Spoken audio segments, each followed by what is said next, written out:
But okay, should we move on to our last story? Yeah, for sure. Okay, and before Is doing it that, huh? is it gonna be our last story next one? Yeah, pretty much. It's about Kyle Kulinski and Krystal Ball and Thomas All Frank. right. Yeah, we covered everything else. And yeah, if anybody has made it this far, so these are the housekeeping rules that I wanted to mention, which I had and I had forgotten to. So timestamps for each of like the little sections are in the comment box below. We include links, like Sam said, in the description box. If you don't agree with anything, if we said something that was kind of wrong and you want to add to it and all that, please do so. And of course, like and subscribe. So that was our little Oh, housekeeping rules. to be honest, I thought you wrote those for me. So No, oh yeah, really? Okay. yeah, I didn't know you should Really? mention it. No, I All should have right, told okay. you. Yeah, I forgot. Please So I like and shared my subscribe. yeah, Yeah, I and shared my notes with Sam. Those were right on top of it, but I oh, forgot about it. and oh, we have to say. I've noticed you have to say that on YouTube videos. Click on the bell, like make the bell ringy or something. I don't, but you do. You No, should we've do. had this. Oh yeah, people No, should. they should But do. we've had with People, this conversation that I don't like doing that. I don't do it. I mean, that's too I don't do much. it, but I think other people should do because Yeah, our videos are different. yeah. But if you just subscribe to us and watch it, we'll be okay with it. Like you. Yeah. Yeah, yeah, please do. Just joking.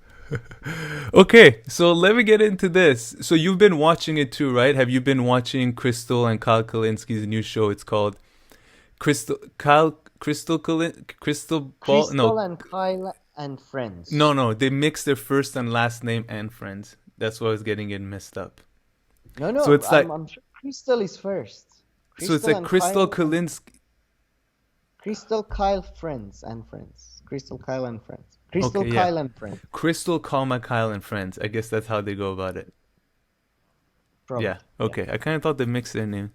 Anyway, so yeah, everybody probably knows that they have this new podcast out. They've done 3 episodes, but then only the first 3 episodes will be on YouTube, from what I understood. So now you can continue on listening to it on different podcast platforms for free or subscribe for $5, which I have. So if some of you don't, I can perhaps every now and then mention some of the things that they talked about and the guests that they've had.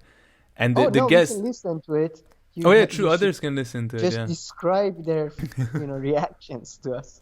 At that moment, Kyle was picking his nose when I'll tell you one of the reactions that Kyle is way more excited than Crystal Ball. I don't know what it is. If it's the no, guest no, or because whatnot, no, he's no, like super excited.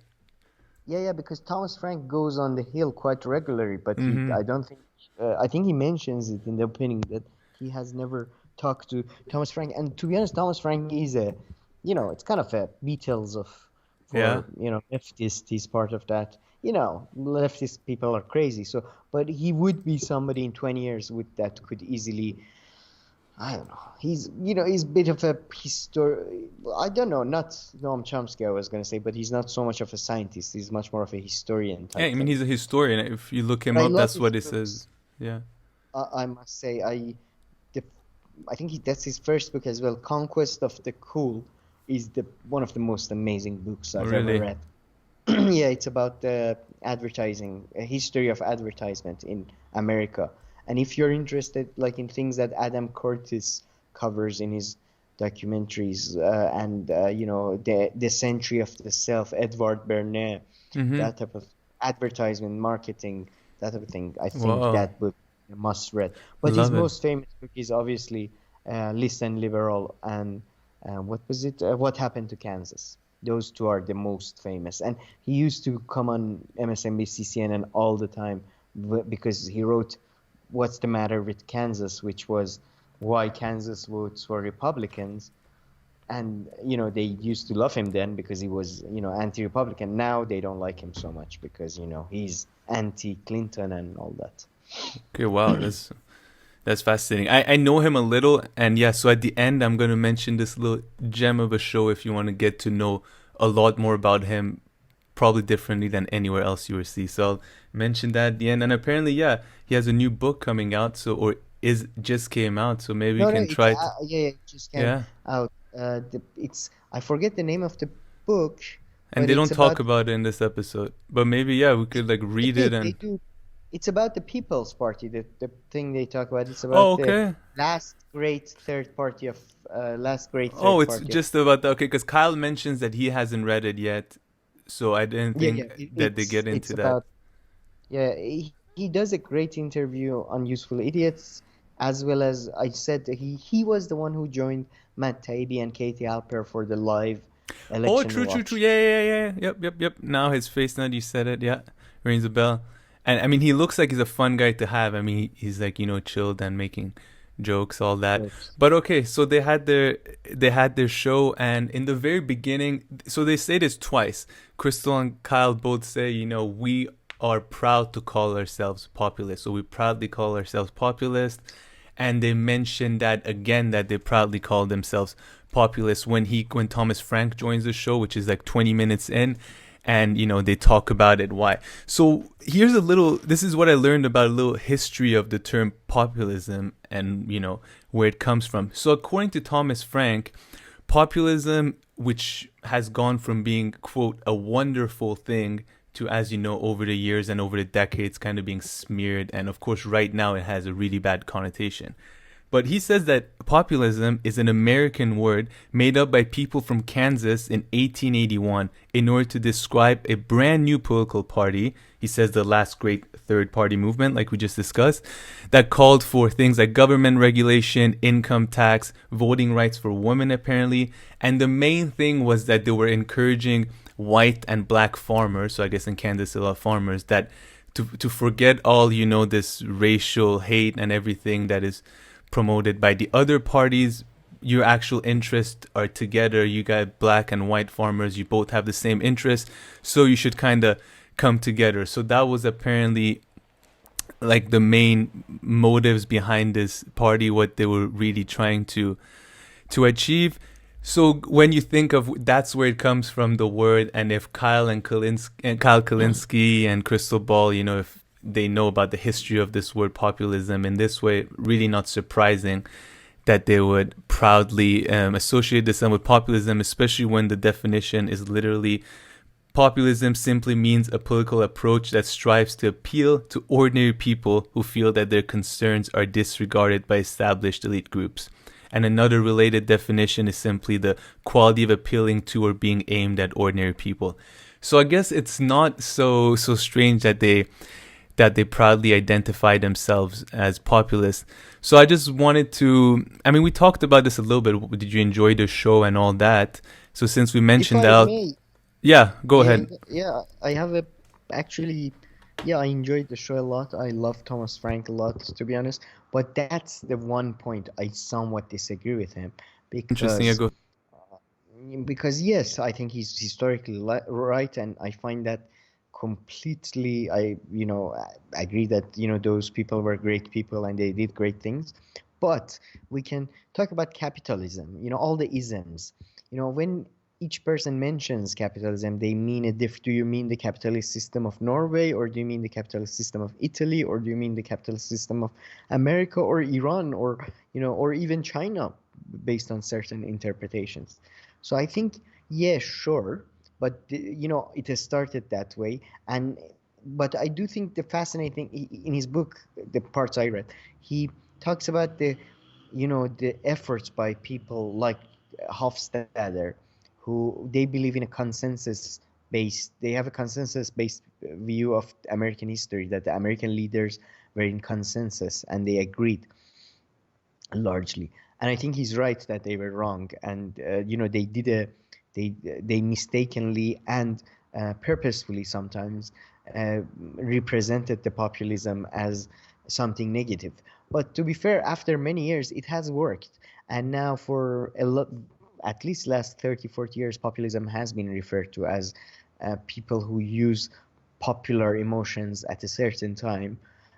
And I'm just saying that it's been very in this is, I think, to say that Trump is not a populist and only this is populism is somewhat pedantic. I think it's kind of like Norman Finkelstein, that I think he with his issue with Alan Dershowitz. In my view, he shouldn't have focused so much on the plagiarism, and he should have focused on the substance of the book. I think here we have the same thing, that I don't think the title matters too much. That's one aspect. The second aspect to do with Kyle Kulinski and Crystal Ball, I think they do, because they think majority of American people, and I think most polling would agree with them, agrees with their policy positions. And they say if a leader appeals to those positions, we are good with that because the leader should serve majority of the people. I happen to again disagree, because even if that's the case now, who knows if that's the case 10 years from now? Maybe the popular will in 10 years will be that all people of certain ethnicity should be cut in half. Yeah, I think that's why they're populist, because right now their opinions happen to be shared by a lot of people, and that's exactly why I'm not the populist, because I don't want to connect my ideas to a popularity contest. And uh, yeah, sorry, that's just some bones that I had with some bones of contention I No, had that's very interesting. So the with first one, people with people I really respect and yeah. follow, and want to be like. No, of course. So let me see if I understand them. So the first one, you're kind of saying, well, the populism has started to mean different things over the years, just like all these other kind of words, like capitalism kind of might mean this kind of capitalism and that kind of capitalism, and that's Also, yeah, is yeah. I hate people who criticize feminist theory, and what they are doing is largely criticizing the third way or Oh, fourth wave that's of such the. a good one. That's like the clearest example one. Not even third wave. It seems like it's like the pre-order version of it or something. Like they go into like feminist books, like prehistory. You see, like this one person wrote this. Exactly. So these isms have evolved. So right now, uh, I yeah, mean, that and one more than anything, the feminism one. Sorry, you said that. I mean, that one is clearly like just under it, or just like branches and branches of different kind of, different yeah. thoughts. This one maybe less. This one is just like twisted version, the happy version of populism. But Twisted your other version. Yeah. point was very interesting. So they think that, right now, which I guess the main one that everybody knows, that if you poll the Americans, they're all kind of for Medicare for all or something like that. And they, of course, won that. But now that I think about it, it's only kind of like these really big kind of issues that maybe like, most of Americans see it just like they do. Maybe if you start breaking down after that, they won't even be sharing. Because that's the main one, I feel, right? I mean, whenever you hear this exact argument that you made, they mention that, blah blah blah percentage of Americans are for Medicare for all. So why doesn't anybody? I think I think it's Medicare for all, investment in infrastructure, higher wages, all of that. But the fact is, when you get into the details, people don't, in my view, majority of people don't really have a view about anything. They just led at crucial moments and by others. So, I just think it's a folly to be a populist, in my view. But Yeah. So it just if only took us 4 months of doing this podcast before you insult everybody straight up. So you were controlling yourself. Today you're like, it's my opinion that nobody knows shit. Thomas Frank, decent guy. He's okay. I'm just saying, that's my thing though. Majority of people don't have a time to read about all this shit and politics and who's who, and that's why actually I think the original caucus system in the US was a good, like they had good intention in terms of like somebody who knows shit about this stuff should go and represent people.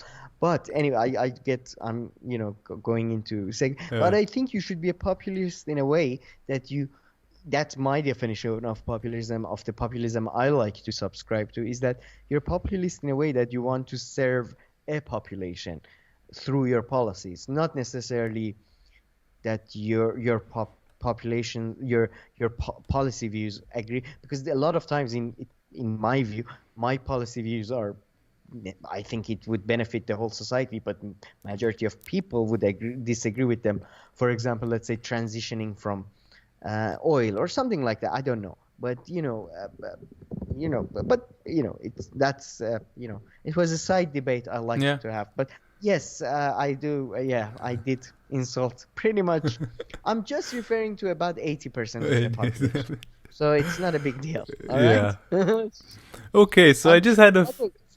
by By the way, if you're watching our videos or if you're one of the subscribers, you are not part of the people who don't know. They're Um, part. let's They're be part of the clear. 0.0000000 Yeah. 1%. Who knows? Okay, so I just had just one or two other small things that this video reminded Sure. me of. The other one was how, just based on Hungary getting like a right wing politician and like Trump coming into play, I'm exaggerating a bit. There was Marine Le Pen in the picture at that time, and also Boris Johnson and Brexit were seen as much more evil and bigger. And Like, Italy. and Italy, true. So based on that, there was about to be like, Hungary was about to become China and take over the world, or I don't know what. But it's just funny that narrative is kind of gone. And there was also the rhetoric around immigrants and stuff like that in Europe. So it just kind of all blended in together and really made it seem like there was this, evil populism wave coming, which I don't know. I guess it didn't really come to fruition in that way, right? No, that I mean, he's still Viktor Orban is still in power, and he's still controlling a lot of power within the EU. So you never know. We'll see in 20 years if if yeah, it fizzles out or it will Yeah, lead to something. But I do think we are in danger of a, move towards a more fascistic, nationalistic governments everywhere. I do think that.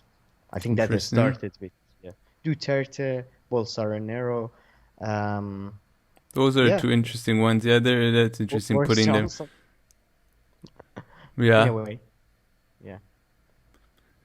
yeah, I'm like right wing politician. But I mean, yeah, like before that, I mean, yeah, Even in Mexico, the so-called leftist president. He best is described as a nationalistic, really.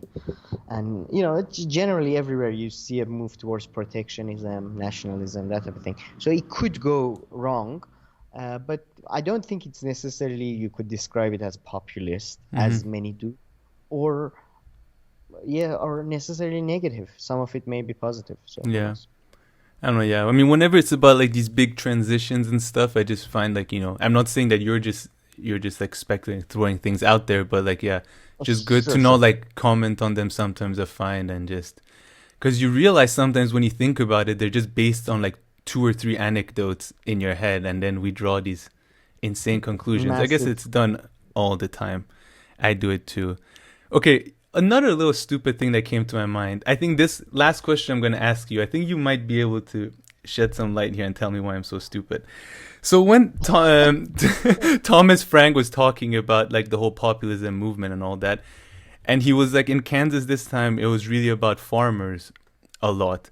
And it made me think that in Marx's proletariat bourgeois dynamic framework, where do the farmers fall? Are they not a part of this important part of the story because they're not part of the big industrial cities? So he doesn't focus on them, or does he talk about them, or does it have to do with Germany, or To be honest, I have to look up the exact thing to see what Marx says and then what does other people say. But from what I understand, socialists generally, because the farmers in Kansas were landowners, they owned their own land, so they had a yeah, problem categorizing them because they weren't, so European? True. laborers, Okay. So but you're saying yeah. they were certainly not bourgeois because they didn't Mm-hmm. live in Yeah. cities and Yeah. they No. didn't subscribe to that lifestyle. But they weren't technically working class either because they weren't connected to wages. They were like tiny feudal powers, they were so I have to look that up, to be honest. It's a very good question, really. But no, they weren't for sure bourgeois. They weren't middle class in a way. In a way, they were the middle class, but because they weren't, you know, but I guess in Marxism they saw the society moving towards a complete industrialization at the time, complete industrialization that will lead to farmers all working for massive industries, for massive corporations, and then they would become laborers, and then blah blah blah.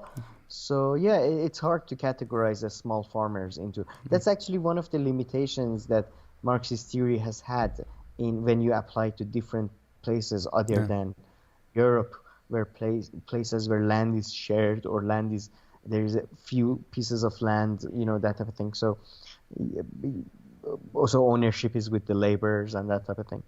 So that's a quite interesting. Well, but yeah, I think he mentions that in his interview as well, that the Socialist Party did not agree with them because of the fact that they were connected to farmers who owned their own land. And in a way, that's why I actually think they weren't really that much of so like I guess Thomas Frank is right that they were identifying with the labor movements within Europe and all that. But in a way, even labor movements in Europe, the Labour Party in UK especially, they were, in my view, more nationalistic in many ways than really labor or really left wing as we understand it in a modern sense. Clement Attlee was, um, a loyal subject of the crown. So I do think, yeah, they were, these are all basically people who are for a state-led development of their country, for further state intervention in favor of development. Um, but yeah, how would Marxists categorize them? This was basically a very long answer of saying I don't know. No, no, that's just Yeah. very interesting. I just wanted you to think through it, and I mean, it just made me think of two other things. Would a like a real like a good theory or narrative will never cover every situation, so I'm fine with that. And if Marx was No, kind I'm of sure Marxism does cover farmers though, because it's yeah, I quite big. know, but But yeah, yeah, I don't know. but actually, if they were saying, if the thinking was that, since we're moving towards industrialization, these farmers will no longer be landowners and they'll work for big corporations, that's absolutely true in the West and in the Yeah, United States and all that. I mean, in a you way, hear in a way. they've sold so many of their lands to corporations. I mean, I once saw this spokeswoman, it was like years ago, and she was on Democracy Now, and she had this person with this argument, but it was like the shittiest argument. I can't believe the person didn't counter back. So she was on the side of like the big co- corporations and all that. But she was trying to make the point that there are a lot of farmers. She's like, 80% of like American farms are like small owned like farms or something like that. Because of course there aren't going to be 200 corporations, right? But the real stat to Oh look yeah. at is what percentage of the food do these giant corporations are responsible for. I mean, they of course cover like 80 or 90% of it. That's the real thing. I mean, of course, they're never going to outnumber. That would be impossible. They're never going to outnumber the number of small Farmers, yeah. farm families and stuff. And that's just one. I mean, farmers nowadays are faced with copyrighted seats and Yeah, patented yeah. seats and all that. So, they're completely dependent on big corporations. Besides the fact, I mean, that's the thing. Owning your private property, owning your own land is not the end of it. So, Yeah. And in India, apparently, they're having like 250 oh, million farmers were protesting, and they managed to overrule or like to counter some of what the government's plans were, or something like that. I know they had some success, but I don't know anything about it. yeah, we should do a deep dive on that. It's Yeah, a very difficult subject because everybody 100%. should check out the print channel. They do quite good dives on the issue. But yeah, but okay, so just coming back to this to wrap it up. So great episode. If anybody wants to watch it, they talk about interesting stuff, which every time I hear is so interesting how the Republicans were originally the party of like, African Americans, and how like 100 years ago Democrat and Republicans fully switched. He talks about one or two like small military coups that happened in the US, and just generally about how racism and cultural wars are always like used to squash like working class efforts to get together. But yeah, and the little gem that I was promising, so you know how we talk about the Real News Network, and I told you that they used to have this show, Reality Asserts Itself, which is like 6 or 7 20-minute long parts where like someone like Thomas Frank comes. So for instance, he did it 3 years ago. So I'll link in the description box, and it's really awesome. And so the format is usually they talk about one or two, contemporary issues, but the best part is when they start asking about their childhood and how they developed their political ideology. And it's very interesting because when you look over, when you like think about the past, you have these kind of, you paint them with like, you're like, there was like the Cold War era and there was this and that. But when someone tells you about the specific details of every year, like you see that, it was like, he's like, well, actually, my dad at that time was hearing that, my mom was saying that. So anyway, super super amazing. They've stopped making that show because Paul J left, the founder of The Real News, and he used to do it that way. So, but yeah, I'll link it. It's so much Oh, fun. They have is Thomas that Frank, Paul VJ. J? Paul J is scared. I forget the family, but he has a great YouTube channel. He does long interviews. Is that him? Well, Paul now J he scared. no, but now he restarted a new Schedule. one. It's called Analysis News. Oh no, or maybe yeah, that's it. That's it. He's the yeah, he's great. He's the old guy. Yeah. Yeah, he was the Well, I'm founder of the sorry. Real News Network, Really, and he's then awesome. All yeah, right. he was Yeah, the I founder of the didn't know. Real News Network and all that, and then I mean, they made it to a huge thing, Really? relatively big thing. Now they're very active in Baltimore, like I said. And then I don't know what happened, but he left. And I've actually emailed But their people before Christmas break, and I was like, "Can we have Paul J?" Still no response, but I'm hoping to get him on because I mean that show of his, and well, they were like my favorite. yeah, I think yeah, he might not come on our show for now, But but you know he's that quite his because current channel has nothing. They have 10,000 subscribers. His new channel. analysis, really? I keep Yeah. watching. I'm one of the 10,000. All right. I I mean, didn't I'm know. pretty sure. And the other day they had I it's a thought channel he's a that super famous celebrity. Yeah, all right. no, he's big, and in Canada, he used to have mainstream channel shows and all that, and like a lot of documentaries. And if you see the people that he brings to his studio in Yeah, Baltimore yeah. to do He that, does. you can tell that people listen to him, and he's someone. He, he does a lot with Matt Taibbi, whom I really like. So yeah, Yeah. I've been watching a lot of him.